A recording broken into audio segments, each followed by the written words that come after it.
Olá, eu sou a Marli Olante. Sejam todos muito bem-vindos a este canal. Hoje vamos dar prosseguimento à leitura do livro de Osho, Amor, Liberdade e Solidão.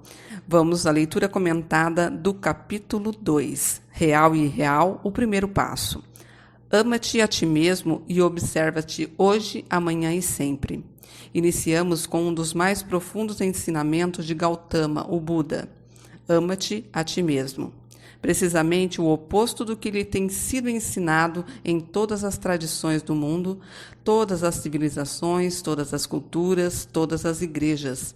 Todas dizem: ama os outros, não te ames a ti próprio. E existe uma certa estratégia astuciosa subjacente a este ensinamento. O amor é alimento para a alma.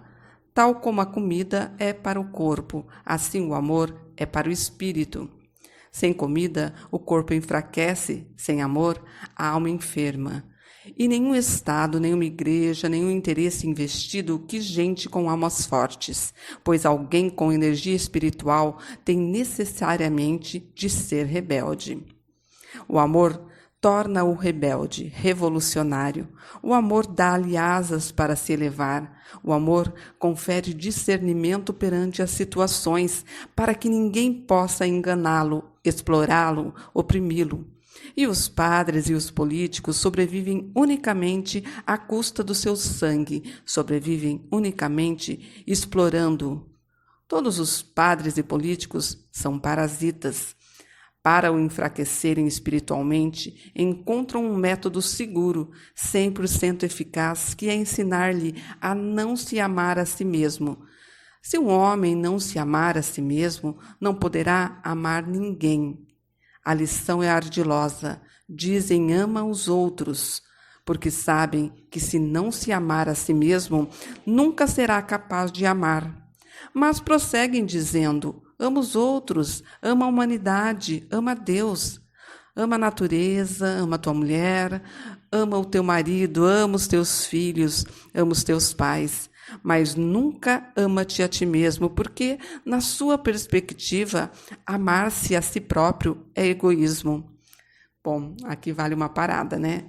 Aqui o Osho está dizendo que os ensinamentos que nós tivemos, principalmente na esfera religiosa, foi essa da doação, do amar ao outro, para que a gente não olhe para dentro. Que olhar para dentro significa liberdade, olhar para dentro, se amar, se respeitar, significa também não aceitar as coisas prontas sem questioná-las.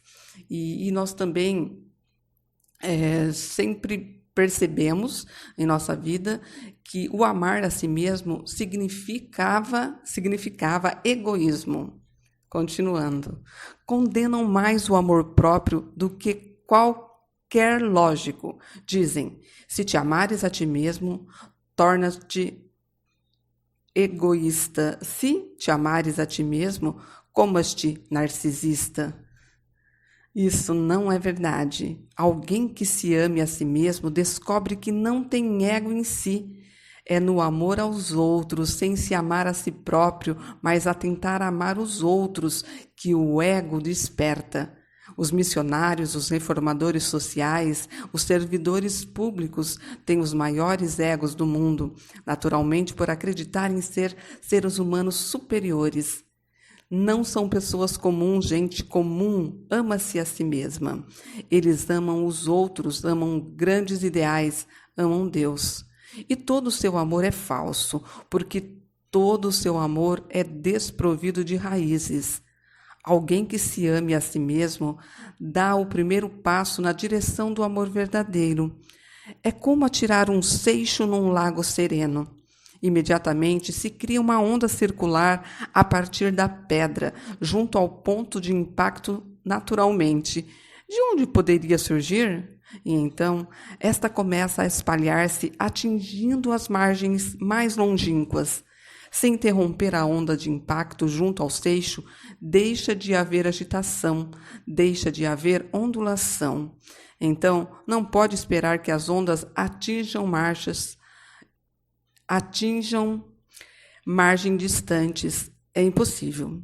Os sacerdotes e os políticos estão conscientes do fenômeno, impedindo as pessoas de ter amor próprio, terão eliminado a sua capacidade de amar. Então, aquilo que acreditarem ser amor será um sucedâneo, será um dever, mas não amor.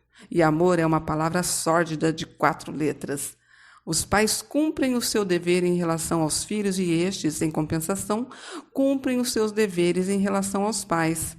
A mulher é atenciosa com o marido e o marido atencioso com a mulher. E o amor onde fica? O amor desconhece o dever. A obrigação é um fardo, uma formalidade. O amor é alegria, partilha. O amor é informal. O amante nunca sente ter feito o suficiente. O amante sente que poderia ter feito mais. O amante nunca sente, ele é-me devedor. Pelo contrário, sente, visto o meu amor ter sido aceite, eu tenho responsabilidades. Ele favoreceu-me recebendo a minha dádiva, não a rejeitando. O homem respeitável pensa, eu sou mais elevado, espiritual, extraordinário. Vejam como sirvo os outros. Estes servos da comunidade são os maiores mitômanos do mundo e, igualmente, os mais maldosos. Se nos conseguirmos livrar dos servidores públicos, a humanidade ficará livre da opressão. Sentir-se-á mais leve, poderá dançar de novo, cantar uma vez mais. Mas há séculos as suas raízes foram cortadas, envenenadas. Foi desenvolvendo o medo e cada ser com amor próprio, que é o primeiro passo para o amor e a sua primeira experiência. Um homem com um amor próprio respeita-se a si mesmo. E aquele que se ama e respeita a si mesmo, respeita os outros, porque sabe, tal como sou, também são os outros. Tal como desfruto do amor, respeito e dignidade, também os outros o fazem. Ele ganha consciência de que não divergimos no que diz respeito a aspectos fundamentais. Somos uno. Estamos sob a mesma lei. Buda diz, vivemos sob a mesma lei universal, a Esdamos Sanantano. Se nos pormenores somos um pouco diferente dos outros, o que traz em si diversidade, o que é belo na nossa gênese, fazemos parte de uma mesma natureza. Aquele que tem amor próprio desfruta tanto do amor, torna-se tão bem-aventurado que o amor começa a transbordar, alcançando outros. Ele tende a alcançar. Se vive o amor, tende o partilhar. Não pode viver amando-se para sempre, porque algo ficará claro para si. Se amar exclusivamente alguém, você próprio sente-se tão extraordinariamente arrebatado e belo que o êxtase o aguarda se começar a partilhar o seu amor com muita gente. Olha que interessante, né? O processo. Primeiro a gente se ama. A gente se ama, se respeita. Então, toda essa generosidade conosco, ela transborda, ela vai para o outro também. Então, esse é o amor compartilhado, é a extensão do amor. Lentamente, a ondulação vai chegando mais e mais longe. Ame outras pessoas e começará a amar animais, aves, árvores, rochas. Poderá preencher todo o universo com o seu amor. O indivíduo é suficiente para preencher o universo com amor, tal como um único seixo pode provocar ondulação em todo um lago, um pequeno seixo. Só um Buda pode dizer ama-te a ti mesmo. Nenhum sacerdote, nenhum político concordará, porque será destruir todo o edifício, toda a sua estrutura de exploração. Se a uma pessoa não for permitido ter amor próprio, o seu espírito, a sua alma enfraquecerá diariamente. E é verdade, né?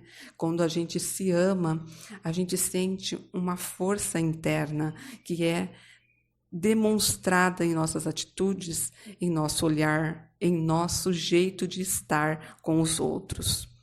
O seu corpo pode desenvolver-se, mas não terá crescimento interno porque não tem alimento interior. Torna-se um corpo quase sem alma ou com uma possibilidade potencial de uma alma. a alma permanece como semente e permanecerá semente se não encontrar o solo amor para germinar. E não o encontrará se alimentar a ideia absurda: não te ames. Eu também o ensino a amar-se primeiro. Nada tem a ver com o ego. Aliás, o amor é uma luz tal que as trevas do ego não podem continuar a existir. Se amar outros, se o seu amor for dirigido para outros, viverá na escuridão. Poxa, que legal, né?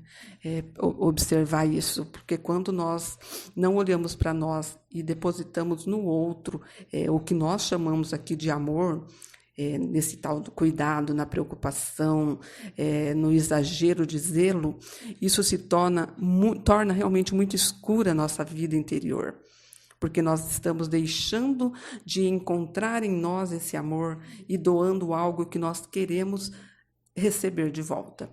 Primeiro, dirija a sua luz para si próprio, ilumine-se totalmente, deixe a luz afastar a sua escuridão interior, as suas fraquezas. Deixe o amor inundá-lo como um tremendo poder, uma força espiritual. E uma vez que a sua alma se torna poderosa, saberá que não vai morrer. Você é imortal, é eterno. O amor dá-lhe o primeiro vislumbre da eternidade. O amor é a única experiência que transcende o tempo. Daí que os amantes não receiem a morte. O amor não conhece a morte. O único momento de amor é maior do que a eternidade.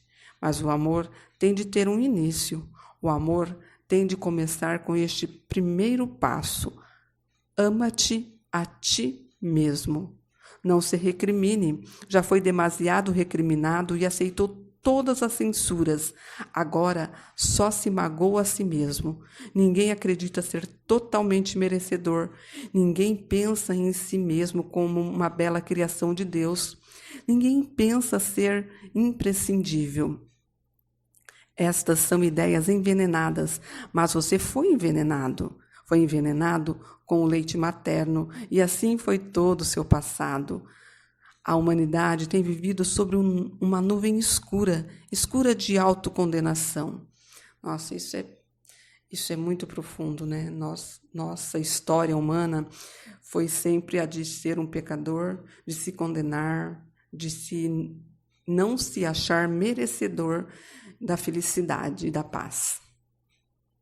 Condenando-se a si mesmo, como pode crescer?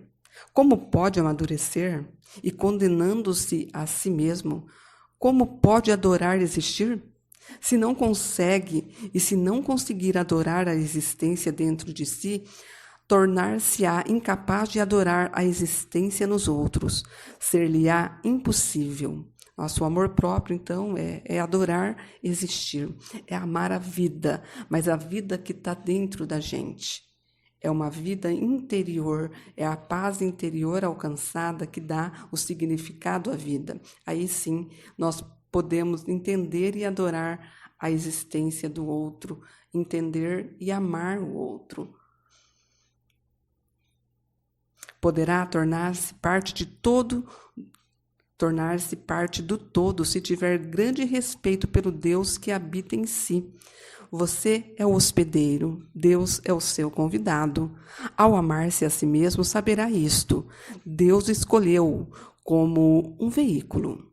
Escolhendo-o como um veículo, já o respeita, ama-o. Ao criá-lo, já demonstra o seu amor por si. Não o fez por acidente, fê-lo com um destino próprio, com um potencial determinado, com a promessa de uma glória que deverá alcançar. Sim, Deus criou o homem à sua imagem. O homem tem de se tornar um Deus. Se o homem não se tornar um Deus, não se realizará, não terá satisfação. Mas como poderá associar-se a Deus? Os seus sacerdotes dizem que você é um pecador. Os seus sacerdotes dizem que está condenado, destinado ao inferno, e fazem com que tenha muito medo de se amar a si mesmo. Este é o seu truque, cortar a própria raiz do amor.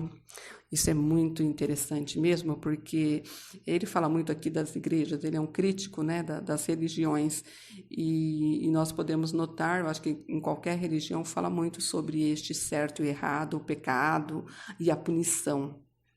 Isso tudo fica muito enraizado dentro de nós, como sendo pecadores e não merecedores. E daí fica difícil retomar essa raiz do amor, que é esse filho que foi feito à imagem de Deus.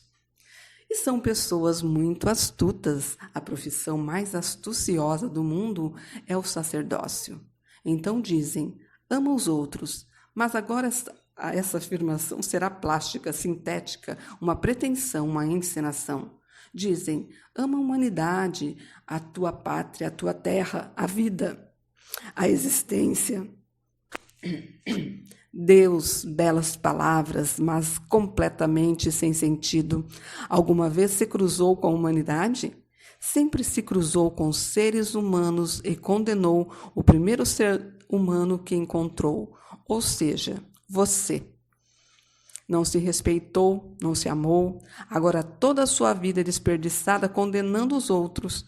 Isso que é interessante, né? É a tal da projeção, que a gente olha para fora e vê no outro um monte de falhas, de defeitos. Então a gente passa a condenar o outro porque está esquecendo de olhar para si mesmo, de fazer este caminho para dentro, esse retorno ao Deus que existe dentro de nós. E como olhar para dentro às vezes é dolorido, a gente projeta. Faz essa projeção, inclusive essa projeção do mal que nós aprendemos, né? Do pecado que nós aprendemos. Por isso, as pessoas são excelentes críticos das fraquezas alheias. Encontram falhas em si próprias. Como podem evitar encontrar falhas nos outros? De fato, encontram-nas e ampliam-nas, tornam-nas a maior possível. Parece ser a única saída, o único modo para salvar a face. Você tem de o fazer. Por isso há tanta crítica e tanta falta de amor. Digo-lhe que este é um dos mais profundos sutras, os mais profundos sutras de Buda, e só uma pessoa desperta pode dar-lhe este conhecimento. Sutra é um termo sânscrito que define a unidade básica das escrituras budistas, referência à reflexão de Buda acerca de um determinado tema. Ele diz, ama-te a ti mesmo. Isto pode ser o fundamento de uma transformação radical.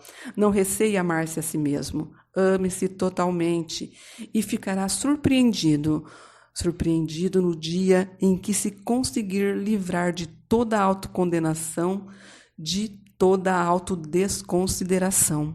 No dia em que se livrar da ideia de pecado original, no dia em que se sentir digno e amado por existir, esse será um dia abençoado. Nossa, isso é muito legal, né? A gente se sentir amado mesmo, saber que a gente pode ter essa tranquilidade sem ter essa culpa, tirando esse peso dos nossos ombros, né? O peso da culpa é um fardo por demais difícil de carregar. A partir deste dia, começará a ver os outros com a sua verdadeira luz e terá compaixão. É o que eu disse lá atrás, né? A gente não tem compaixão por nós mesmos, por conta de todas as crenças. Então, a gente projeta no outro e quando a gente vai desfazendo essas crenças dentro de nós, a gente realmente olha o outro com amor, compaixão. E não será uma compaixão cultivada, será uma corrente natural e espontânea. Uma pessoa com amor próprio pode facilmente tornar-se meditativa, pois a meditação significa estar consigo próprio. Se não gostar de si, como agora, como lhe disseram para fazer e como tem feito religiosamente, se detestar, como pode estar bem consigo? E meditação nada mais é do que apreciar a sua maravilhosa solidão. Celebre-se, é sobre isso que é a meditação. Meditação não é relação, o outro não é necessário, cada um é autossuficiente. Cada um envolve-se na sua própria glória, envolve-se na sua própria luz. É simplesmente feliz por estar vivo, porque é. O maior milagre do mundo é o que você é, o que eu sou. Ser é o maior milagre e a meditação abre as portas a este grande milagre. Mas só um homem que tem amor próprio pode meditar. De outro modo, estará sempre a escapar-se de si mesmo, a evitar-se. Quem quer encarar uma cara feia e quem quer assimilar um ser feio, acho que ninguém, né? Quem quer mergulhar profundamente na sua própria lama, na sua própria escuridão? Quem quer entrar no inferno que acredita ser ele próprio? Você quer manter tudo isso coberto com belas flores e escapar sempre de si mesmo. Então a gente vive fingindo que está tudo bem, camuflando essa dor que a gente carrega, esse não merecimento que a gente carrega, e a gente vai fingindo, vai vivendo sem olhar para dentro. E só quando a gente começa mesmo a olhar para dentro, a se amar, que realmente veremos as flores, veremos a beleza das flores. Daí que as pessoas estejam sempre em busca de companhia. Como não conseguem estar consigo próprias, querem estar com os outros. As pessoas procuram qualquer tipo de companhia, se conseguirem evitar-se. Qualquer um serve. Sentam-se em cinemas durante 3 horas a ver qualquer coisa absolutamente estúpida. Leem um romance policial durante horas, desperdiçando seu tempo. Leem o mesmo jornal várias vezes para se manterem ocupados. Jogam as cartas e ao xadrez só para matar o tempo, como se tivessem assim tanto tempo. Temos pouco tempo. Temos muito pouco tempo para crescer, para ser, para nos regozijarmos. Mas este é um dos problemas básicos criados por uma educação errada, evitar-se a si mesmo. As pessoas sentam-se em frente ao televisor, coladas às suas cadeiras durante 4, 5, mesmo 6 horas.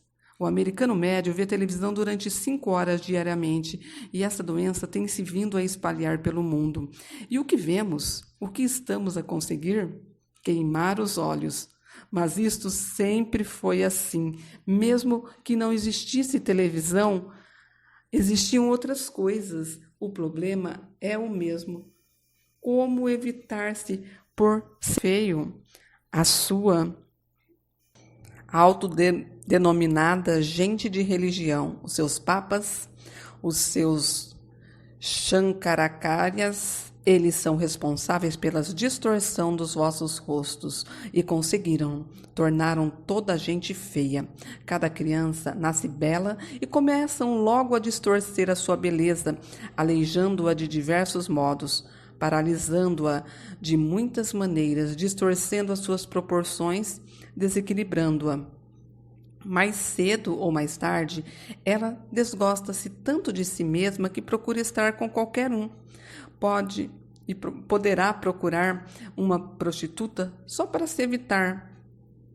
É interessante como em relação às crianças, né? Nós somos crianças e todas as crianças elas vão seguindo um molde já pré-determinado pela sociedade, né?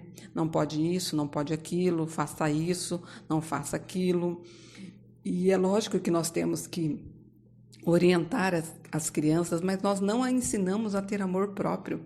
Então, já aqui uma dica, né? Vamos ensinar as crianças a terem amor próprio, dando o limite necessário para que ela respeite o outro, mas dando um amor, um limite também com amor, baseado no amor. Então, esse é um ponto que nós temos também dificuldades de adentrar.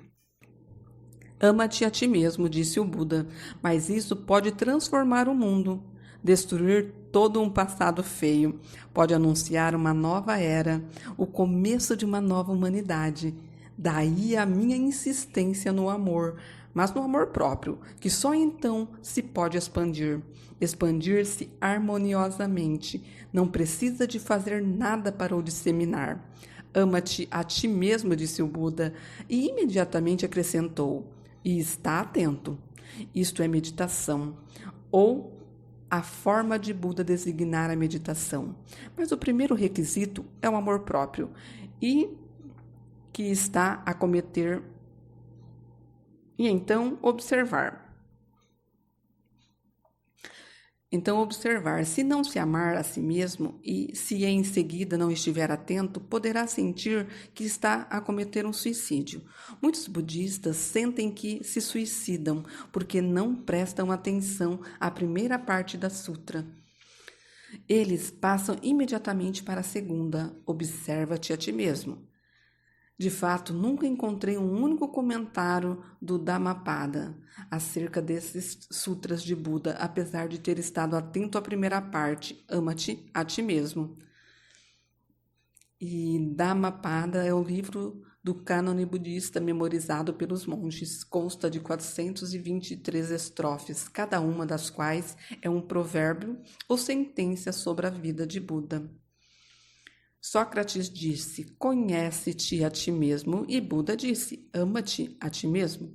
E Buda tem a maior verdade, porque a menos que se ame a si mesmo, nunca se conhecerá. O conhecimento só vem depois.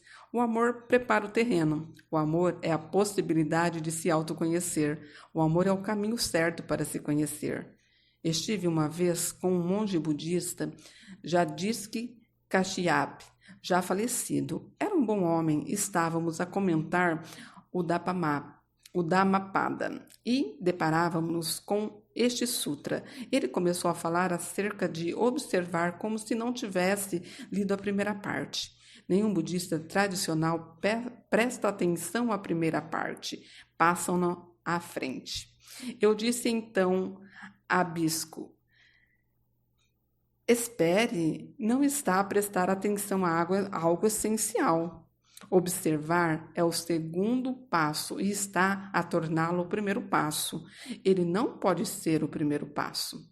Então ele leu o sutra de novo e disse, com um olhar desconcertado, tenho lido o Dhammapada toda a minha vida e devo ter lido este sutra milhares de vezes e a minha oração diária ler esse Dhammapada. Posso repeti-lo de memória, mas eu nunca pensei que amar-te a ti mesmo fosse o primeiro passo para a meditação e que observar fosse a segunda parte.